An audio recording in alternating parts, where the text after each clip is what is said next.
Aquí estamos de nuevo con ustedes en su programa Dialéctica, porque la verdad importa. Como decíamos al inicio, hemos de hablar sobre el tema de la unidad, tratando la unidad como un principio ético. El profesor Daniel estuvo analizando indicadores diversos y luego valores diversos y entendió que esos indicadores y valores apuntaban hacia como un macro valor que concluyó considerándolo como un principio, que es el principio de la unidad. Hablamos de otros principios como la justicia, y desde la justicia tomábamos en cuenta, por ejemplo, múltiples valores, ¿verdad? Diversos valores como la equidad, entre otros. Y ahora entonces hablamos de la unidad. Pero el tema de la unidad es, Daniel, un fenómeno, porque se desarrolla dentro de una realidad diversa. La gente suele decir, la gente de la calle, para hablar de la diferencia, decir, hasta los dedos de las manos son diferentes, son distintos. Uno es más gordito, otro es más delgadito, otro es más largo y así sucesivamente. El universo se caracteriza por la diversidad, aunque hay como un sistema que lleva a la unidad, ¿verdad? Que los orienta hacia la unidad. Y entonces ese sistema que orienta, ¿verdad? Que en el caso de la mano, por ejemplo, cada dedo se puede manejar por sí solo, pero hay un sistema que también los lleva de manera conjunto. A eso se considera como la unidad, que en este caso nuestro lo estamos llevando al plano de la ética para hablar de la sociedad, ¿verdad? De la unidad en la sociedad, en la familia y en los grupos diversos. La unidad, la participación de las personas conservando su diferencia, su diversidad, pero al mismo tiempo coincidiendo en los factores centrales. La gente también suele hablar de la unidad dentro de la diversidad, de la diversidad que se conserva y la unidad. Incluso en el plano religioso se suele hablar del ecumenismo, que es como identificar el punto de encuentro de las diferentes creencias de las personas para entonces desarrollarlos de manera conjunta. Y dentro de los valores que se han referido asociados al principio de la unidad está el valor de la tolerancia, la lealtad, la igualdad, el orden, entre otros. Vamos a ver, Juan, porque cómo determinar que uno es el principio y no el otro. Eso es importante que nuestros televidentes tengan bien en cuenta, porque es la unidad el principio y no, por ejemplo, la tolerancia. Porque hay una jerarquía, ¿verdad? Del principio al valor hay un orden jerárquico. Sí, no jerárquico. No hay jerarquía entre principios y valores, porque significa que uno es más importante que otro. Aquí no hay uno más importante que otro.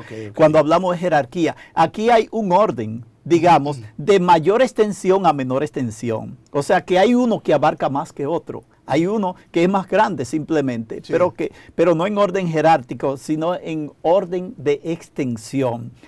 Por eso, cuando nosotros hablamos de conceptos que unen, que vinculan, el más grande es la unidad. Es decir, por ejemplo, si tú tomas la tolerancia, ¿a quién le sirve la tolerancia a la unidad?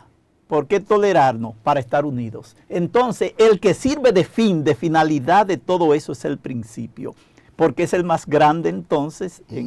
Los demás le sirven a él, es para que se dé el principio. Y en este sentido, nosotros, ¿cómo fundamentar el principio también? Por su dimensión cósmica. Es decir, el principio debemos verlo en todo el universo, en todo cuanto existe, entre los seres animados y los inanimados. Si no está ahí, no es un principio, porque es un principio porque está en todo. La unidad está en todo. Sí. Cuando hablamos incluso de la palabra universo, ve la palabra que usamos para el mundo en su totalidad, es la unidad, que hay una unidad en todo cuanto existe. Y esto incluso a nivel de ciencia. Sabes que este es un concepto central hoy en día en el ámbito científico. Sin el concepto unidad, se desvanece toda la ciencia hoy en día, porque todas las teorías científicas están basadas en este principio, en el principio de la unidad, de que el universo es una unidad. Aunque hablemos de multiversos, de que haya diferentes universos, que es una teoría que no me dice mucho porque es una teoría, ¿verdad? Pero que hay muchos universos. Si fuera así, cada universo es una unidad. Estaría unido cada universo de todas maneras, ¿verdad? Que sí, pero es una teoría que sí, hay simplemente que decirla, pero nosotros hablamos del universo, es decir, que todo cuanto existe de alguna manera es uno, que está compactado, que está relacionado. Además, que una cosa es el enfoque cosmológico y el enfoque físico o de la física, y otro es el enfoque ético y moral.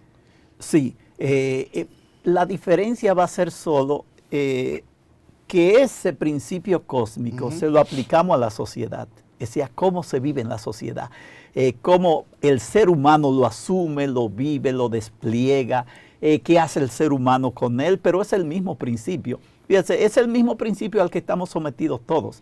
Todo está sometido a la unidad. Nosotros también, los seres humanos, estamos sometidos a la unidad. Y comenzando por nuestra estructura cognoscitiva. Nosotros, nuestro cerebro, las percepciones que tenemos están basadas en este principio de la unidad. Es decir, que nosotros hemos sido creados o hemos evolucionado hacia una estructura que vea todo en unidad. Si nosotros no percibimos cosas aisladas, siempre percibimos en relación. Cuando yo te estoy mirando a ti aquí ahora, yo solo no te estoy mirando a ti. Estoy mirando que hay luces, que hay una pared, que hay una silla en la que tú estás, que hay una mesa. Es decir, yo te percibo en relación, no aisladamente fuera del mundo. Siempre es en esa relación. La fenomenología se encarga de hacer esa recomposición de las partes que conforman un todo. Por eso es que es bueno tener el contexto en todo. O sea, no ver fenómenos aislados, sino en qué contexto se dan. Hay gente que quiere tomar una frase de la Biblia fuera de todo contexto. No, eso usted tiene que verlo en un contexto. Vamos a ver cuál es el contexto para poder entender un sentido. Porque es una relación que hay estructural, digamos así, de unidad. Fíjate que en el principio unidad, nosotros no... tú percibes un río, por ejemplo. ¿Pero qué es el río? Es un conjunto de cosas.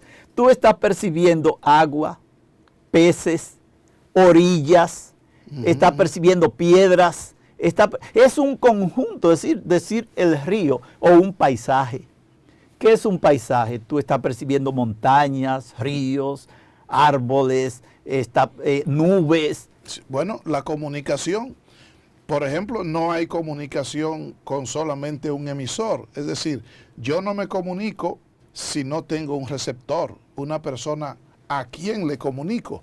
Pero además no me comunico si no tengo un mensaje que comunicar, entre otros factores. Es decir, que como decía, la fenomenología de la comunicación, o también se habla de la fenomenología del conocimiento, que implica el objeto cognoscible, implica el sujeto cognoscente y la capacidad de asimilar o de conocer que tiene el sujeto. Sí, muy bien. En la comunicación es un acto de unión. Es decir, hay un camino que une a los que se están comunicando, ¿verdad? La vía por la que se están comunicando. Igualmente que en todo el universo. El universo está comunicado entero. Por eso es que si mandamos una sonda a Marte, esa sonda se puede comunicar con nosotros a la Tierra. Tú dices, ¿cómo se comunica si no hay forma de unirnos? Es que estamos unidos. El universo está unido. Hay caminos, ondas, hay diferentes formas de cómo se comunican las cosas una con otra, porque hay una interrelación.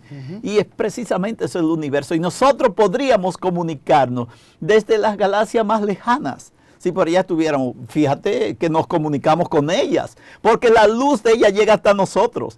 ¿Y cómo llega esa luz si no hay caminos que nos unan? Porque hay caminos que nos unen. Es decir, el universo, y de aquí la teoría de la relatividad de Einstein, que él decía que habría que ver si descubrimos unos túneles, unos hoyos de gusanos en el universo para comunicarnos rápidamente con el otro extremo. Tú sabes que si tú tomas una manzana y tú quieres darle la vuelta o irte al otro lado, tienes que hacer un camino grande por encima de ella hasta que está del otro lado. Pero si tú encuentras, como el gusano, un hoyo en la manzana y lo cruzas, pues estás rápidamente en el otro extremo. Y esa es la teoría de los agujeros de gusano que proponía Einstein en su teoría de la relatividad. Descubrir de alguna manera esos agujeros en el universo para comunicarnos más rápido con las otras zonas del universo. Bueno, el concepto del viaje de Colón hacia las Indias, que es, si yo navego en línea recta, llego al mismo sitio de donde he salido y por lo tanto puedo llegar por la parte de atrás a la India. Cuando se entendía anteriormente que había que bajar por todo el Pacífico, por todo el Océano Índico, hasta allí, por debajo del continente africano, hasta llegar a la India. Entonces él dice, así como tú planteas, si me muevo en línea recta, llego al mismo sitio de donde he salido o puedo llegar al lugar que está detrás de mí. Pero en la misma comunicación terrestre, nosotros hablamos del continente americano y lo vemos como muy lejos del continente asiático, porque de por medio está Europa. Es decir, que nosotros estamos en el Caribe, muy lejos de Filipinas y muy lejos de Corea y muy lejos de China. Sin embargo, si nosotros lo hacemos al revés, por el Pacífico, resulta que estamos a un paso. Mira cómo a través del estrecho de Bering se puede pasar desde América hacia Asia sin pasar por Europa. Es decir, que países que se supone que están muy distantes, como Rusia y Estados Unidos, sin embargo, casi son frontera. Bueno, en una ocasión los rusos estuvieron incluso ocupando parte del oeste de los Estados Unidos, de California, porque por ese lado de Canadá o del Polo Norte es muy cercano. Así como tú dices, la comunicación en el universo entero es sumamente fácil cuando se mira en sentido macro. Si tú lo miras desde el punto de vista de donde estás ubicado, entonces no alcanzas a verlo. Es como considerar la Tierra como redonda si tú la miras solo desde el punto donde estás parado. La vas a concebir como plana. Pero si tú te sales, cuando te sales, entonces puedes verla desde un espectro mucho mayor. Puede verla ampliamente. Es decir, que el tema de la unidad, como tú dices, está presente en todo. La unidad se da en todo y estamos hablando de la unidad desde el punto de vista cosmológico y de la física.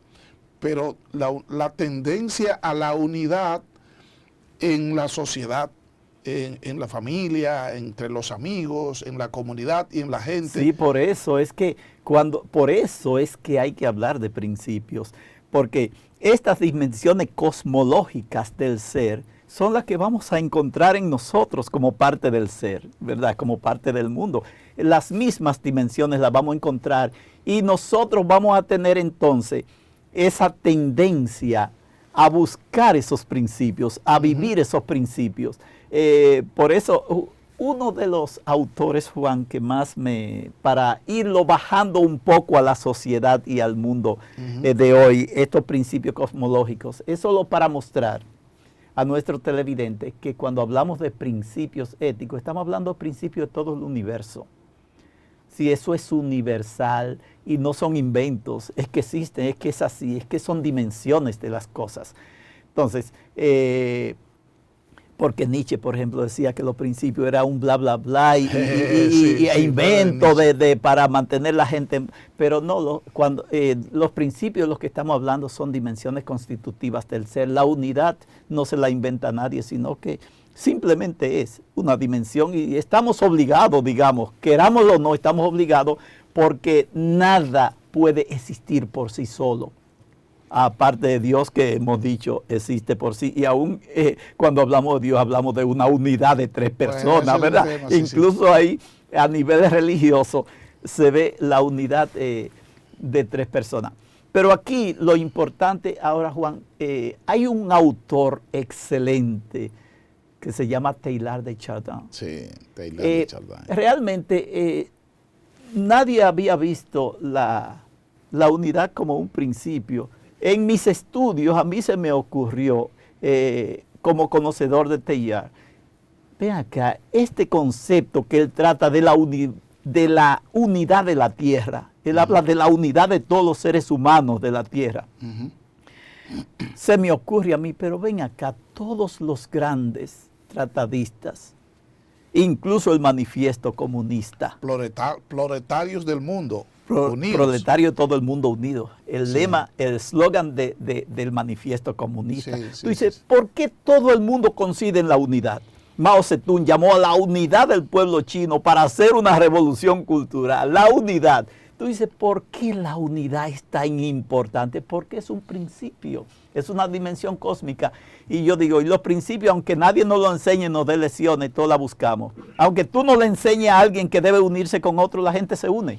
Naturalmente, cuando entramos en el plano político, entonces vienen los intereses, ¿verdad?, individuales, y la unidad muchas veces se convierte en una teoría, ¿verdad?, o en una aspiración de los líderes, como tú dices, de Marx, de Mao y de otros, pero en la práctica se producen grandes divisiones, no solamente en el campo político, en el campo religioso, los cismas y las divisiones profundas que se producen. Es decir, que hay una discusión importante entre teoría y práctica en función de la unidad y de la división, pero que yo creo que entre ser y deber ser, claro, Juan. Y fíjate, a nivel, las religiones en sus textos básicos hablan todas de la unidad, de que hay que mantener la comunidad, la solidaridad, ¿verdad? La unidad entre todos en la familia, en el Estado. Todos nos van a hablar de esto. Fíjate que cómo todo el mundo coincide en esto. Todo el mundo coincide.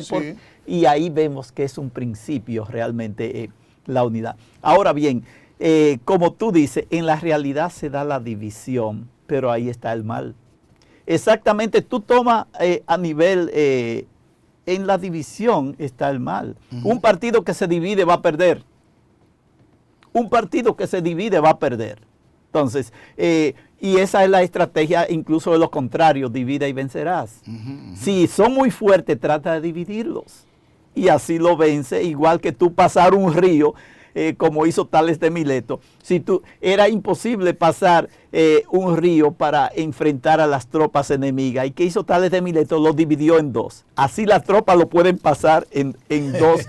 Entonces, la división, dividir te asegura a ti que tú vas a poder vencer al otro. Es una estrategia. Porque no están con el principio. Lo que triunfa es el principio. Quien va unido, quien va compacto, ese tiene posibilidad de ganar. Y es por eso que decimos, si tú ves que un partido está perdiendo gente y se le están yendo para otro, tú dices, ese tiene menos posibilidad de ahora. Y tú puedes incluso hasta predecir qué podría, con los principios, suceder en las próximas elecciones. El que va dividido no va a ganar. El fundamento de la unidad está precisamente en eso que tú dices. La estrategia es dividir porque divide y vencerá, pero es divide al otro, pero unifícate tú, porque el principio es la unidad. Porque la unidad es la que da progreso y triunfo. El triunfo lo da la unidad. Y claro, tú triunfas unido frente al contrario dividido. De modo que la unidad es lo que orienta entonces al éxito. Pero yo creo que tenemos que pasar, Daniel, a la siguiente pausa y entonces luego vamos a entrar en esa partecita que a mí me interesa, que tú referiste, la parte teológica y la unidad y todo eso. Sí. Pausamos. Después de la pausa, esto sigue bueno como ha estado hasta ahora. Muy bien, continuamos con ustedes.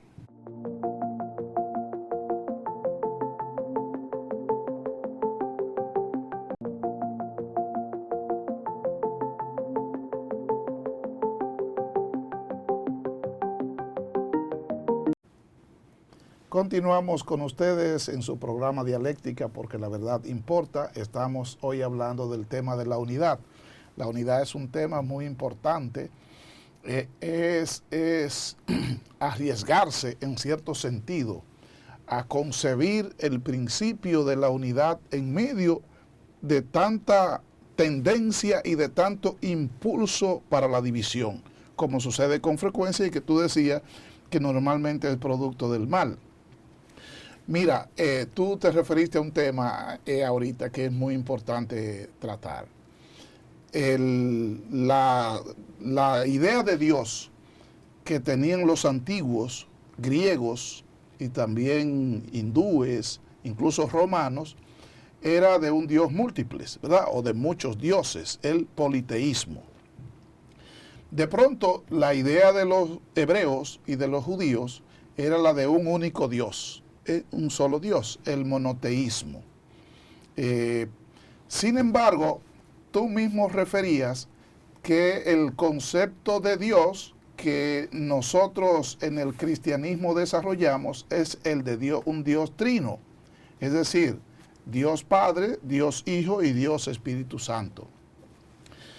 A propósito de ese tema y de ese principio de la unidad, hay un movimiento religioso que es el de los pentecostales, que ha generado en su seno incluso una división entre los considerados trinitarios que asumen la idea de la Trinidad de Dios y los llamados unicitarios que asumen la idea de un Dios único y no trino, y que incluso a ese concepto cristiano, por ejemplo en el bautismo, de bautizar a una persona en el nombre del Padre, que en el nombre del Hijo y en el nombre del Espíritu Santo, lo concibe como que está bendiciéndolo o está bautizándolo en el nombre de tres dioses. Es como razonan. Y que debía ser en el nombre de Cristo o en el nombre del Padre, sin más. Porque es simplemente una manifestación del único Dios esas otras formas. Y no existirían, dicen ellos, mira qué interesante la discusión que plantean, ¿cómo es posible si es un solo Dios que uno de ellos, el Hijo, esté sentado a la derecha del otro, el Padre?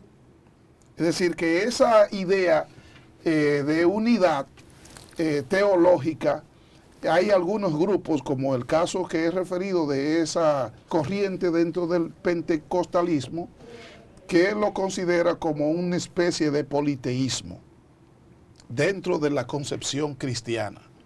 Y que es, algunos dicen que es una influencia del pensamiento religioso griego, que tuvo una influencia importante en los primeros siglos, incluso en la conformación del canon cristiano, a considerar una multiplicidad y no una unidad.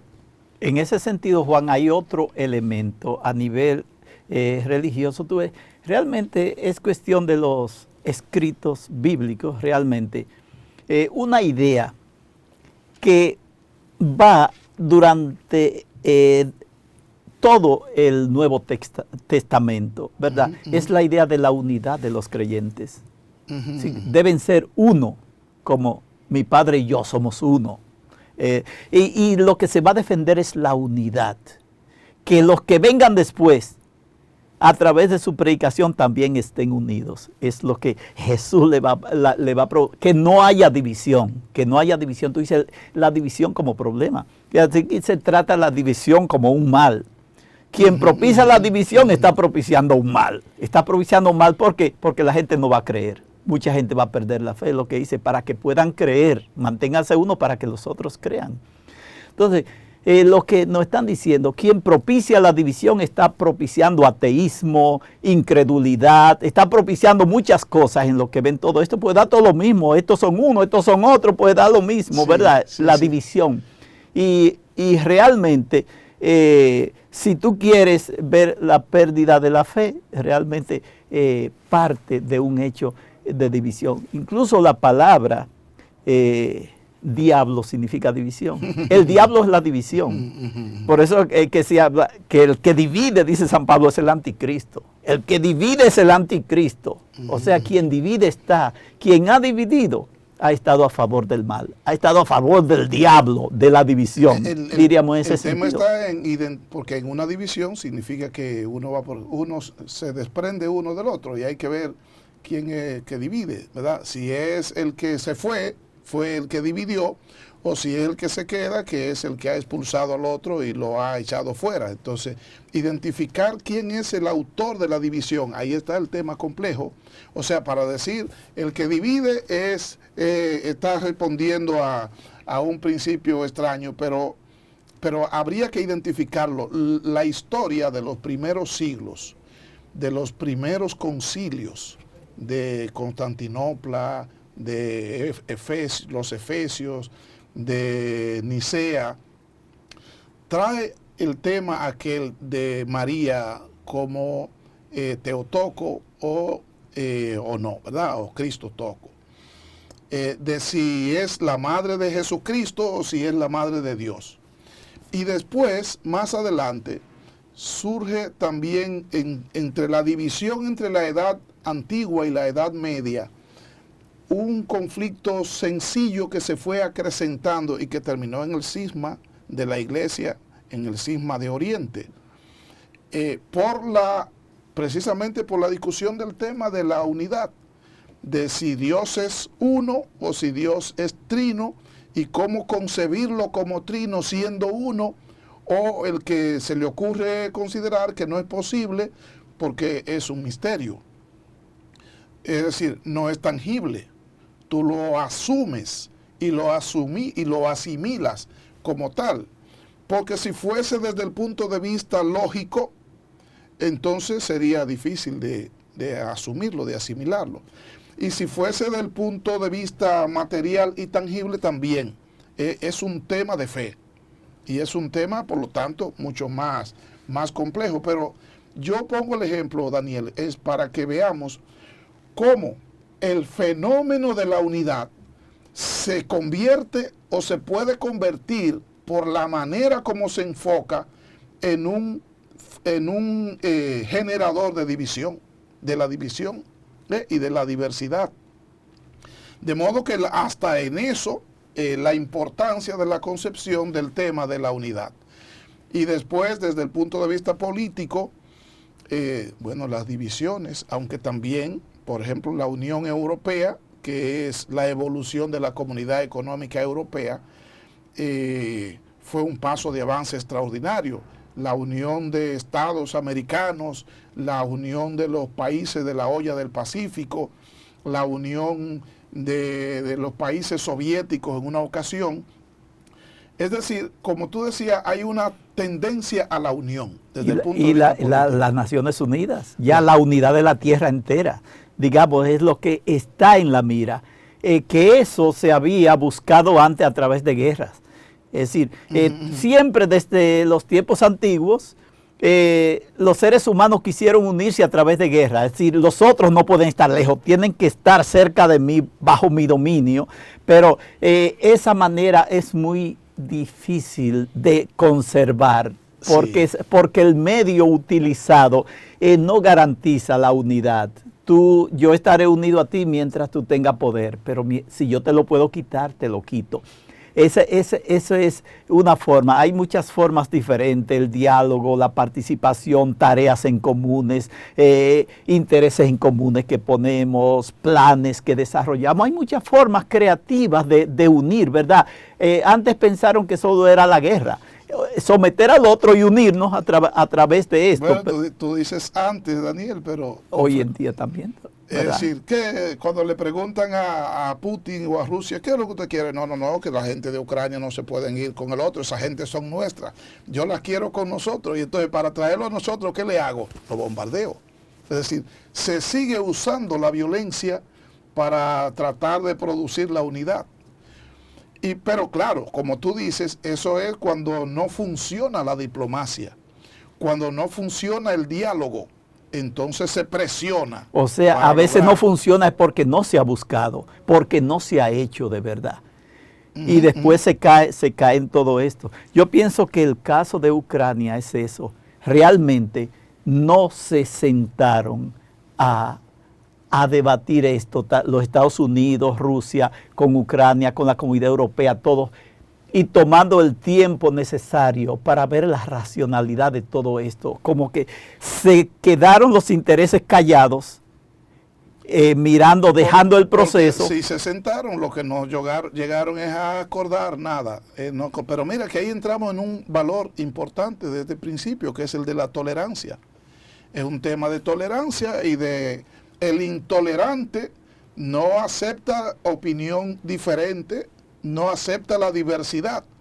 De hecho, en los países con tiranías, generalmente hay una unidad de todo, pero ve a ver qué tipo de unidad.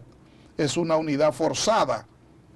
Cuando se da la posibilidad de que la persona exprese su punto de vista y de que la persona se desarrolle de acuerdo con su criterio, entonces se produce la diversidad, pero el tirano no identifica la diversidad, lo ve como caos.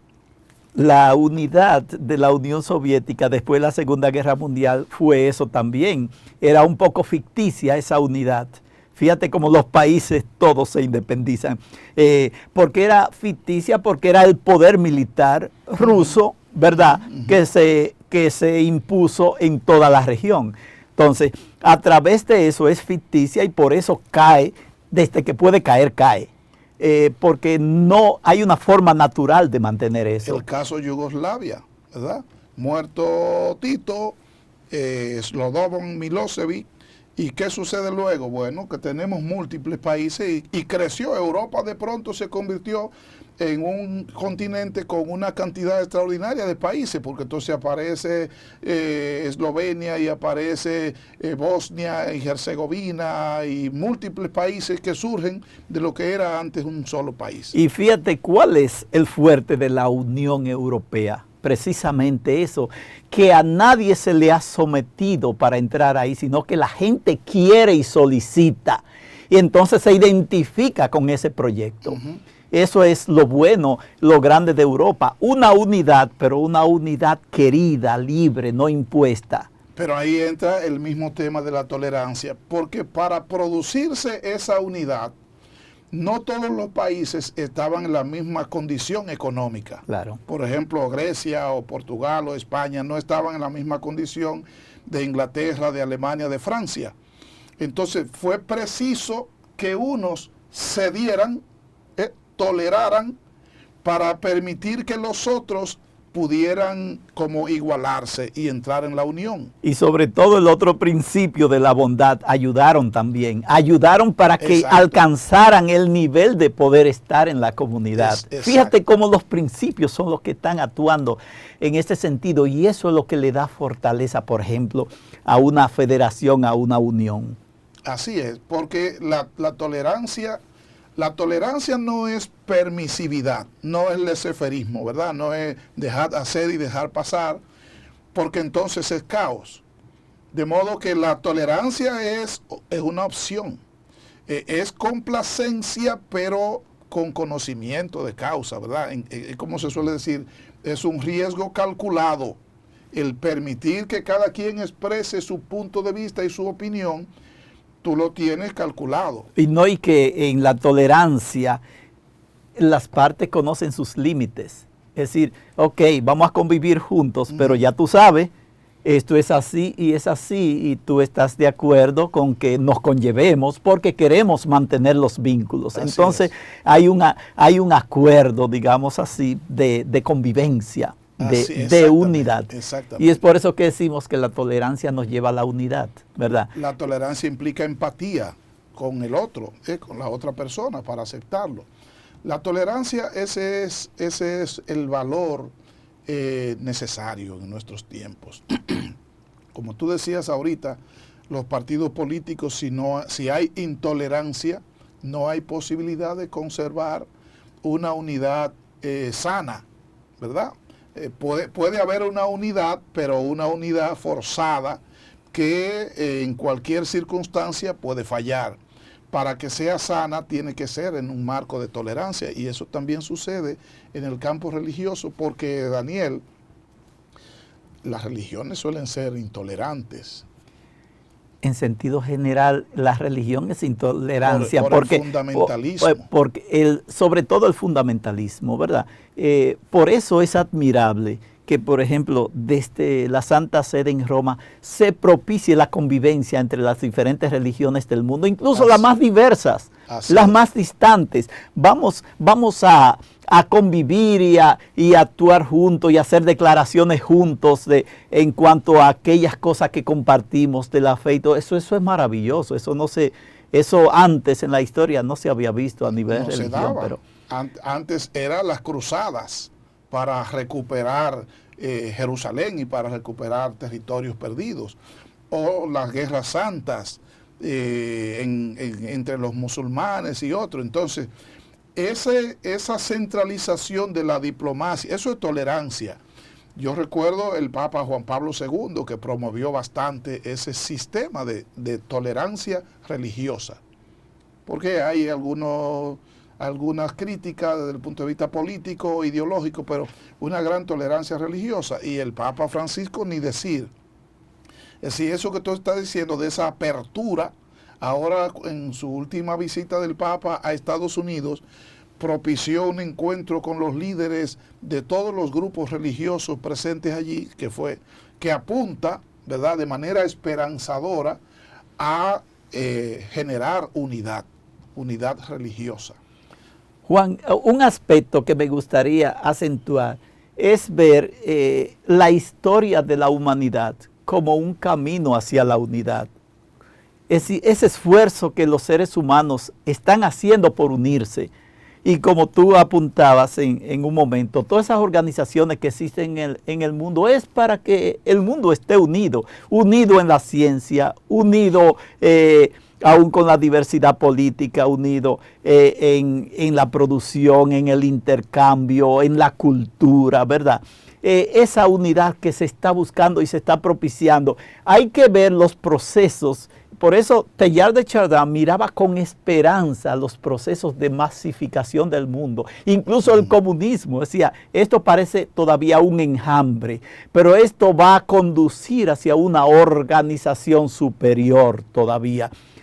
Que todo eso es el esfuerzo de unidad entre los seres humanos, lo que se está dando, y que no hay que tener miedo a ese proceso del mundo. El mundo va a la unidad y hacia allá vamos. No importa si nosotros en un futuro somos una provincia de América. Una provincia de América no importa. Lo que importa es el principio de unidad y hacia dónde vamos.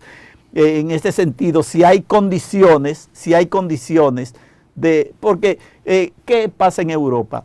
Allí cada país es una provincia, digamos, de Europa. Es una provincia con autonomía en ciertos aspectos, pero en otros aspectos no. En otros aspectos tiene que cumplir con algunas condiciones. Bueno, el mejor ejemplo es los Estados Unidos de América.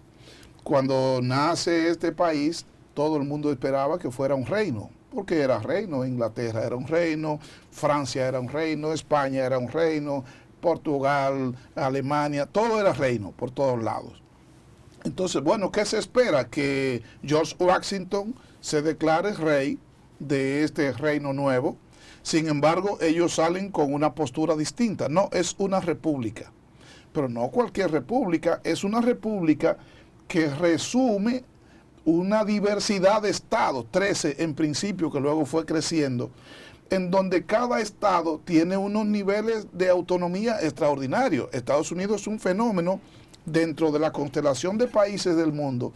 Es un fenómeno de cómo cada estado tiene sus gobernadores, tiene su legislación, tiene su tipo de policía, tiene su formato. Es casi un país dentro de otro y así múltiples países. Y sin embargo logran en la federación una unidad con un presidente único para todos y con unas leyes federales para todos y con unas autoridades para todos que están para unir los gobiernos estatales. Y ese modelo se extiende porque Europa es eso, es como una imitación casi de ese modelo, ¿verdad? Muchos estados que se unen en un supraestado y siguen manteniendo su autonomía y dentro de esa diversidad. Y Asia también dirige a eso. Asia también dirige a eso, hacia una comunidad asiática en cierto sentido. Mira, Daniel, el director está diciendo que el tiempo se nos termina, pero ¿cómo va a ser? Pero Dios mío, estamos comenzando con el tema, Juan, estamos comenzando. Un mundo que va hacia la unidad, nosotros que vamos hacia estados superiores de interrelación entre los seres humanos y más hoy con las redes sociales. Las redes sociales, ¿qué son? Conexión entre personas, Así unidad. Decir que este principio está tan latente hoy en día que el principio de unidad se convierte en un eje central del mundo y del desarrollo, ¿verdad? Y naturalmente estamos hablando de la unidad desde el punto de vista ético, que tiene que ver con la búsqueda del bien y con el cumplimiento de las normas, ¿verdad? Con corresponderse con las normas. Esa es la idea, porque hay otras ideas de carácter político, territorial, jurídico, nacionalista, que entonces tiene otras implicaciones. Pero lo que debe unirnos a todos es entonces la práctica de la moral y de la ética, la búsqueda del bien común, que es el principio fundamental de la unidad que nosotros estamos planteando. Y la globalización realmente pretende eso, pretende ese desarrollo de todos, esa ciencia de todos, ¿verdad? Esa economía de todos, de beneficio para todos, por lo menos en idea. O sea que la unidad del mundo lleva la idea del bien como meta. Cuando Europa se une es pensando en el bien de todos, que haya pan para todos, que haya desarrollo para todos, salud para todos, educación para todos. Es decir, es la idea del bien la que rige, la idea de los principios son las que van dirigiendo el mundo en definitiva. Por eso podemos ver, a pesar del caos que a veces vemos en el mundo de todo, ver el mundo con confianza, de que vamos caminando hacia estratos superiores de la historia. A pesar de todo, con los peligros que hay de destrucción, de guerras nucleares, de todo eso, debemos apostar a la unidad, en la confianza, ¿verdad? Bueno, señores, hemos llegado de esta manera al final de nuestro programa de Dialéctica, porque la verdad importa. Les convocamos para el próximo domingo a un encuentro similar. Esta vez esperamos contar con la presencia del compañero, el profesor Julián Álvarez, que él, intuito persona, entonces nos traiga la salutación y bendición del Santo Padre, tanto para el canal como para el programa y para el pueblo dominicano. A todos ustedes, gracias, muchísimas gracias por su seguimiento, por el apoyo que van dando a este programa, por el interés que muestran, por los comentarios tan positivos que nos hacen, ¿verdad?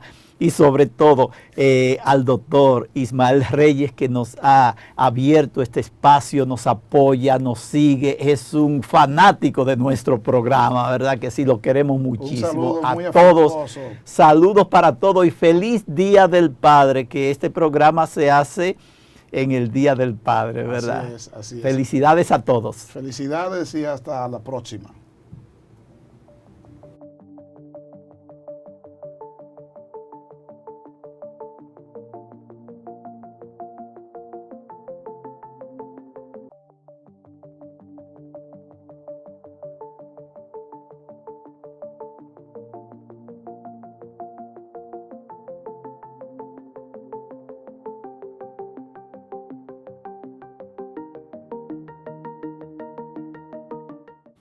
Amigas y amigos de su programa Dialéctica, porque la verdad importa, atentos saludos de parte nuestro del programa, que como cada día, cada domingo, estamos presentes en sus hogares para llevarles temas de interés, especialmente en el campo de la filosofía, de la sociología, de la teología, la política y otras áreas de más. Como de costumbre, estamos en compañía del profesor Julián Álvarez y el profesor Daniel Vargas. Buenos días, Julián, ¿cómo está todo? Bien, buenos días a toda nuestra teleaudiencia que como cada domingo nos sigue las temáticas que tenemos para compartir con cada uno de ustedes. Así es que contento de poder estar en esta nueva versión del programa dialéctico con la idea de aportar ideas para la claridad y sobre todo producir palabras de sabiduría y acciones humanas coherentes con el quehacer cotidiano. Buenos días a todos y buenos días también a nuestro amigo y compañero Daniel Vargas. Saludos a ustedes dos. Conmigo completan los 3 mosqueteros, ¿verdad? Se recuerda que eran 4 los mosqueteros, hay un cuarto por ahí. Sí, hay un cuarto, está escondido. D'Artagnan. Y aparece. Saludando también a muy especialmente, ¿verdad? A nuestra televidencia, que fielmente nos sigue cada semana con estas temáticas que nosotros le traemos y nos dicen que son bien nutrientes, que eso llega bien al espíritu, que eso les fortalece, que eso les trae ideas. Bien, qué alegría recibimos nosotros cuando escuchamos eso de ustedes y por todas partes nos lo dicen. Eso nos anima a seguirles dando lo mejor de nosotros. Así es, hoy tenemos un tema muy importante. Vamos a hablar de la responsabilidad. A simple vista, responsabilidad parece un tema muy amplio. Sin embargo, hay muchos aspectos importantes que referir y nosotros lo vamos a enfocar como un valor ético que se desarrolla en la sociedad, atendiendo también a diferentes factores que implican el compromiso del individuo, de la persona, por ejemplo, por su palabra empeñada y frente a la sociedad en sentido general. Y qué importante, Juan, porque este tema es totalmente conocido por la televidencia. Todos los que nos están viendo conocen bien lo que es la responsabilidad. Verán cuán bien lo conocen también. Si hay aspectos que nosotros le vamos a traer que son de vital importancia y si les ayudamos a sistematizar sobre todo esos conocimientos que se tiene acerca de esta dimensión, el valor de la responsabilidad. Le explicaremos por qué es un valor, por qué no es un principio, por qué no es un indicador y todo eso. Y ustedes serán los jueces de lo que nosotros vamos hoy a presentar y a discutir aquí. Y antes de entrar formalmente en el desarrollo del tema de la responsabilidad, vamos a pasar a nuestra primera pausa y entonces volvemos con ustedes en solo segundos. Pausamos.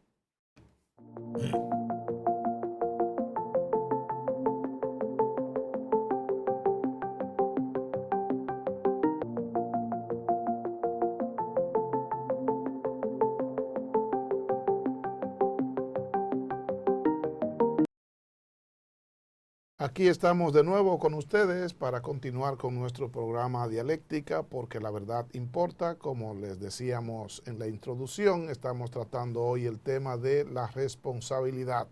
Vamos a pasar con el profesor Daniel Vargas, que va a iniciar el desarrollo de estos temas. Adelante, profesor Daniel.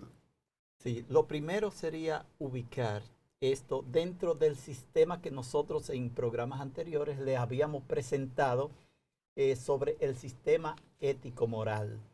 Este sistema se componía, les recuerdo, de 5 principios, 5 conceptos generales, universales, que abarcan a todos los demás. Y donde ubicamos dentro de esos 5 a cada uno, no importa qué concepto tomemos, va a estar debajo de uno de estos 5 familias. ¿Y cuáles eran esos 5? La justicia, que es el equilibrio, la bondad, que es el dar, la libertad, que es moverse y cambiar, la unidad, que son las conexiones, ¿verdad? Y me falta uno, la verdad, que es el ser como tal, sus características y su sentido. Bien, en esto, cuando hablamos de la responsabilidad, entonces debemos ubicarla debajo de uno de estos 5. Tú dirías, ¿para qué sirve la responsabilidad?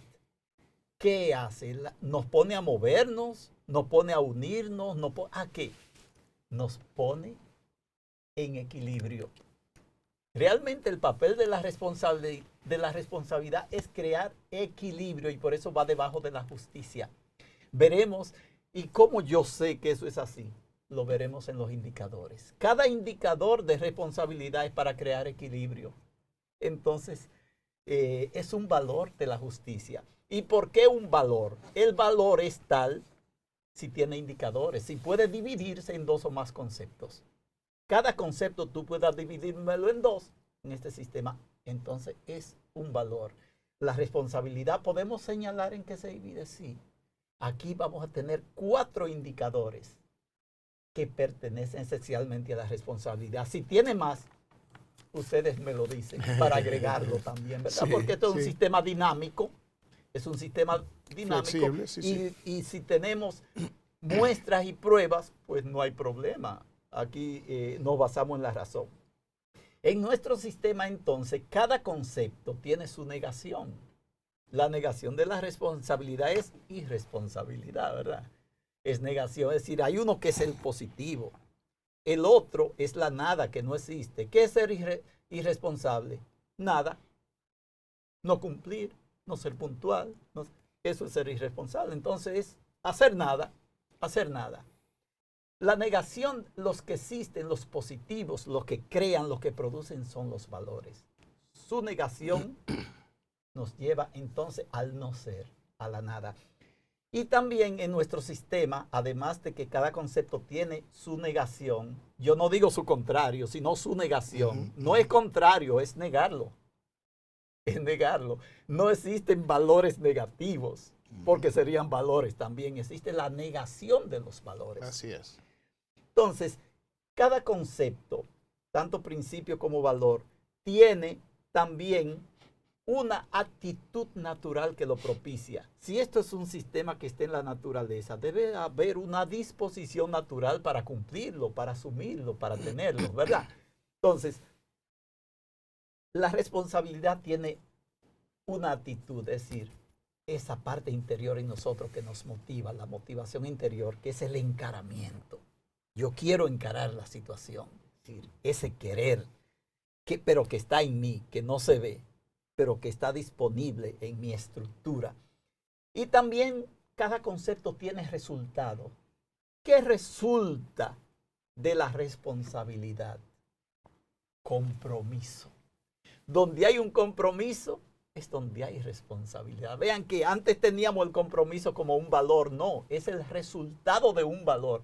Esto transforma, esta terminología transforman los conceptos que teníamos. Pues nosotros antes teníamos una lista de valores donde estaba el compromiso, la responsabilidad. No, vean que estamos repitiendo cosas sin darnos cuenta. Aquí hemos hecho exhaustivamente un ordenamiento y ya vemos el compromiso como resultado de acciones responsables. Resultado. Vean cómo este sistema entonces se convierte en un verdadero sistema ético-moral. Y hablando de responsabilidad, reiteradamente estaremos insistiendo en decir que hay 4 indicadores. Un indicador de eso, yo pienso, para ir dialogando sobre ellos de esta forma, uno de esos indicadores es cumplir el deber. Oigan, muchos libros de ética se habían escrito solo diciendo que el cumplimiento era la base de toda la ética. Incluso Juan Bosch tenía esa concepción. Eugenio María de Hostos en su Ética Social, ¿verdad? Sí. Tenía el cumplimiento del deber. Claro, ellos seguían otros autores que hablaban de esto también. Pero el cumplimiento del deber no es ni principio ni valor, es un indicador de un valor. Si tú cumples, tú eres responsable. Pero además, en tu cumplimiento yo veo que tú eres responsable. Vean que es un indicador. Y es para que vean cómo en las teorías de ética la conceptualización no estaba muy bien, Juan. Sí, entonces porque hemos llegado a este ordenamiento. Fíjate, Daniel, que en estos temas hay mucha relatividad y a veces subjetividad. Es decir, el pensamiento hostosiano tenía un enfoque sobre la responsabilidad, el pensamiento de Bosch que tú planteas, la fortaleza del sistema ético que se está planteando y que tú desarrollas, descansa en un análisis técnico, sistemático, contrastable con esos valores e indicadores para identificar cuál es la diferencia entre un valor y un indicador. Y sobre todo que estamos diciendo que eso de lo que nos hablan todos vale, pero le estamos ubicando dónde, cuál es el lugar que le pertenece. Es un trabajo técnico. Es un trabajo técnico, vamos a decir así. Y no solo técnico, pienso yo, sino también de reflexión filosófica. O sea, yo creo que es una reflexión con un nivel de profundidad en el cual se esclarecen los términos. Sí. Porque de manera popular, o sea, en las conversaciones cotidianas e informales, utilizamos el término responsabilidad, identificado a través del indicador que señala Daniel como cumplimiento o no cumplimiento de una determinada obligación. Entonces, yo en lo particular, bueno, creo que la responsabilidad implica una dimensión antropológica, en el sentido de las acciones que acomete el individuo fruto de su conciencia y su libertad.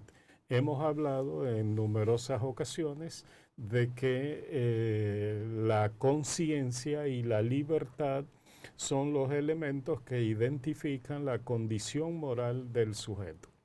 Y entonces la responsabilidad de alguna manera nos hace referencia al indicador del deber. ¿Qué es el deber? El deber es todo aquello a lo que estamos obligados. La pregunta es, ¿quién obliga?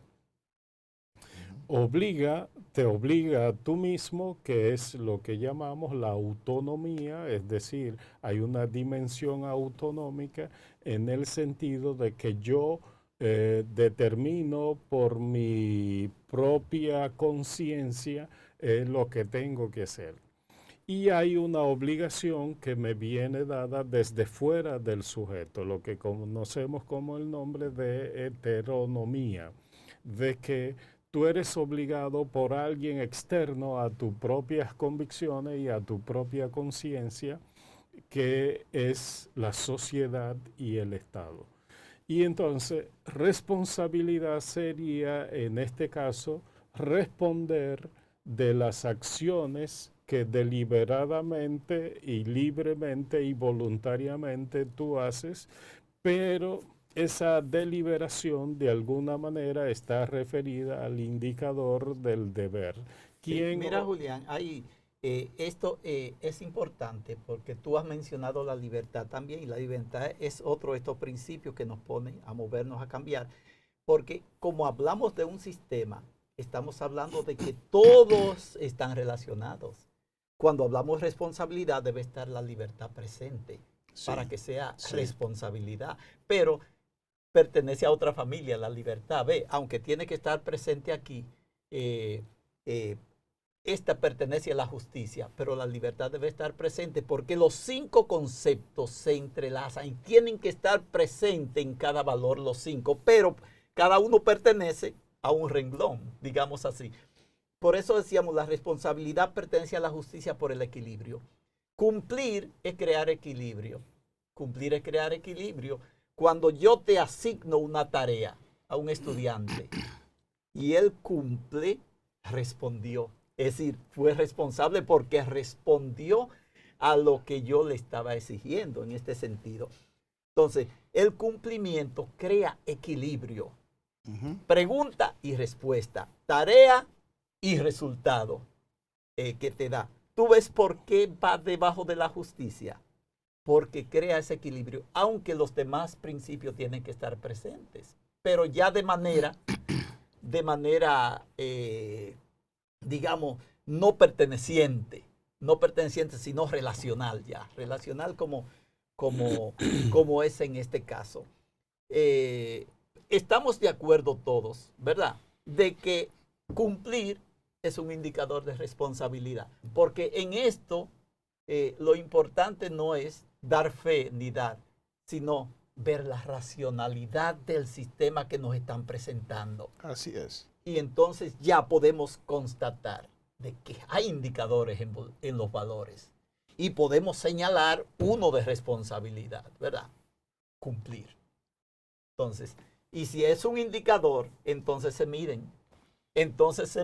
Claro, y se ven ya. claro, es tangible. Entonces, cuando hablamos de la ética, no estamos hablando de algo abstracto ni subjetivo. Estamos hablando de cosas que medimos. Medibles. La responsabilidad se mide.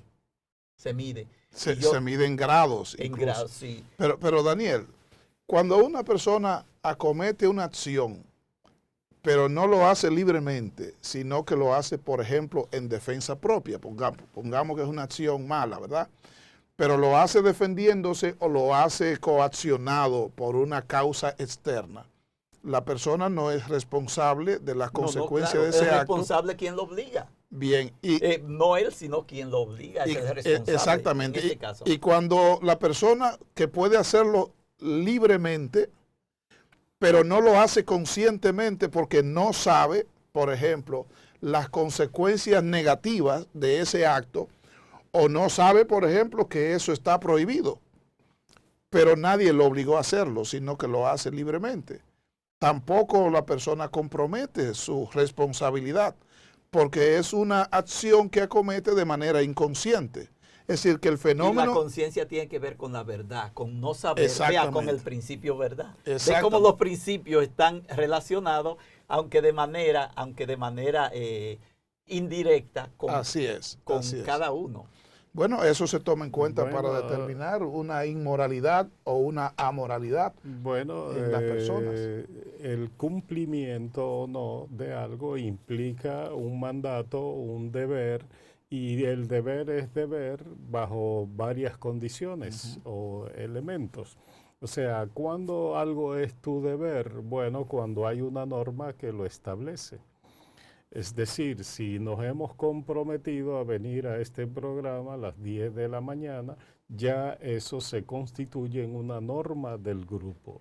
Y venimos en cumplimiento de un deber, y al cumplir con ese deber somos responsables. Y porque hemos querido, ¿verdad? Bien, si nos hubieran obligado, no somos responsables. Pero como nosotros hemos querido estar... Entonces, ahí podemos entrar en diferentes especificaciones de la responsabilidad. Responsabilidad moral, que es que tú asumes compromiso y obligaciones libre y voluntariamente. Pero esa libertad, ¿verdad?, está de alguna manera en relación con un contexto social, con un grupo. Y entonces tu libertad de decidir juntarte con Daniel y con Juan para hacer este programa implica que asumes de alguna manera un compromiso.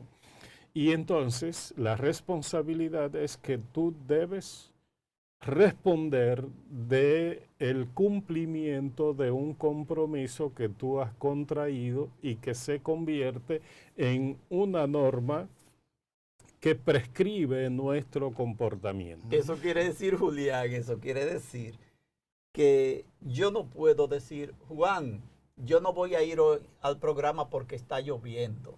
Es decir, yo debo sobreponerme a esas situaciones porque es el compromiso, resultado de responsabilidad que nosotros tenemos, ¿verdad? Igual el estudiante que quiso estudiar en tu aula y coger tu materia, él no puede andar buscando excusas porque él lo hizo libremente, nadie lo obligó, ¿verdad? Él no tiene que estar ahí. Entonces, la tarea que tú le pones, él debe asumirla. Y hay otra... Yo te dije que este tema trae mucha chispa, sí, ¿verdad? Porque hay estamos hablando de grados, ¿verdad? Sí. De responsabilidad. La responsabilidad se mide.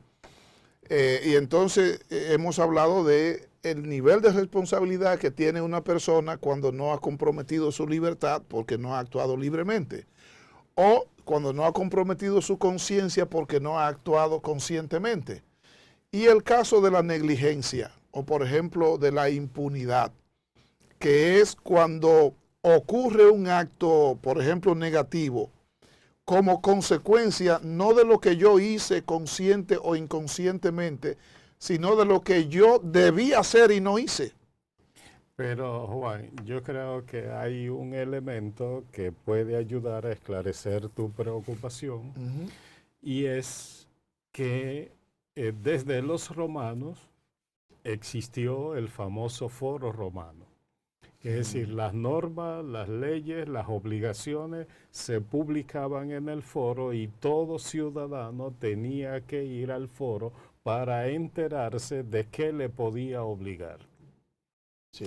Ese elemento del foro romano hoy en día cumple con el requisito de una ley que es la publicación. Y la publicación de una norma lleva consigo que nadie debe alegar ignorancia del conocimiento del texto de ley porque hay un mandato de publicarla en medios de comunicación y de hacerlo llegar. Entonces, ¿qué significa? Que cuando tú asumes una función, de alguna manera sabes lo que implica. Y hay una formación social y cultural sobre el bien, lo bueno, lo correcto, respetar los bienes ajenos, de que una función, por ejemplo, en este caso pública, es para servir a la sociedad. Por eso, muchas funciones eran honorarias, la de los regidores y todo eso, eran funciones honorarias al servicio de la sociedad. Y entonces, cuando tú quieres obligar a tu conciencia de que tú no sabías, hay que ver si en realidad en este mundo informado puede ser que se dé un caso de que, pero un ciudadano promedio con una formación mínima que escucha, ve la radio, la televisión, opina, que sabe que es bueno y correcto, alegar ignorancia, pues un pecado, el pecado de la ignorancia, de que puede ser voluntaria, o un decir que usted no sabía que eso era malo en ese sentido. Entonces, hay un contexto sociocultural en el cual, de alguna manera, cada sujeto sabe las implicaciones de su actuación social. Por ejemplo, si tú tienes un hijo, a través de la formación de tus padres, de la escuela, de la religión y de la sociedad, hay una obligación con él. Tú no puedes alegar o decir, que tú tuviste el hijo y no sabía que tenía que ser responsable con él. O que tú encontraste una papeleta de 2,000 pesos en el parque y la cogiste porque no era de nadie. Entonces, hay dos situaciones. Una, de que no hay ningún dinero que no sea de alguien. Tú no puedes decir, esta papeleta es de nadie, de alguien es, porque no hay ningún dinero en tierra de nadie. O tú quieres de alguna manera justificar a tu conciencia que tú no coges lo ajeno, diciendo que tú al no saber que de quién era, entonces te la apropia en ese sentido. Y si tú no lo hacías, otro entonces se iba a apropiar. Bien, entonces lo que yo le digo a mis alumnos, que ellos dicen y discuten que se la llevan porque al no ser de nadie se la lleva. Yo lo que le digo es que hay un sustrato de una cultura de coger lo ajeno, lo que no es suyo. Entonces, eso también es un acto de responsabilidad, el tú saber en una determinada función las implicaciones que tiene de qué es lo correcto en tu actuación y en tu función. Mira, es un acto de responsabilidad. Sí. Mira, hay un punto con respecto a eso que me gustaría acentuar. Realmente los estudiantes a veces que me dicen, profesor, yo soy una persona responsable, pero no le pude cumplir, ¿verdad? Yo lo había citado en otra ocasión. Yo le digo, no tienes que decir que eres responsable, ya me dijiste que no cumpliste. Es decir, no respondiste, habría que ver las causas. Pero como indicador, te quemaste en ese indicador, en ese momento en lo que se te puso. Es decir, hay indicadores. Aunque hay grados, segundo, sí, aunque hay grados de responsabilidad. Claro, no, claro, eso se ve en cada caso, Juan. Pero una cosa que me preocupa es, ¿por qué hay que cumplir? ¿Qué me lleva a mí a cumplir? Yo puedo no cumplir y está bien. No, no está bien. ¿Por qué? ¿Por qué hay que cumplir?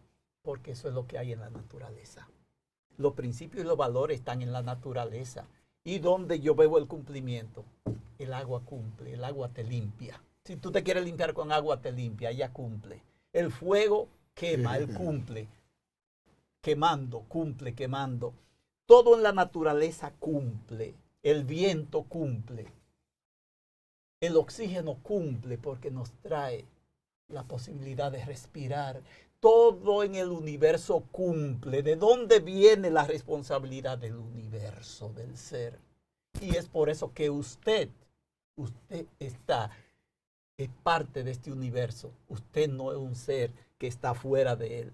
Usted debe ser responsable también como todo ser en la naturaleza. Entonces, el problema somos los humanos realmente. Todo en la naturaleza, todo en la naturaleza asume los valores.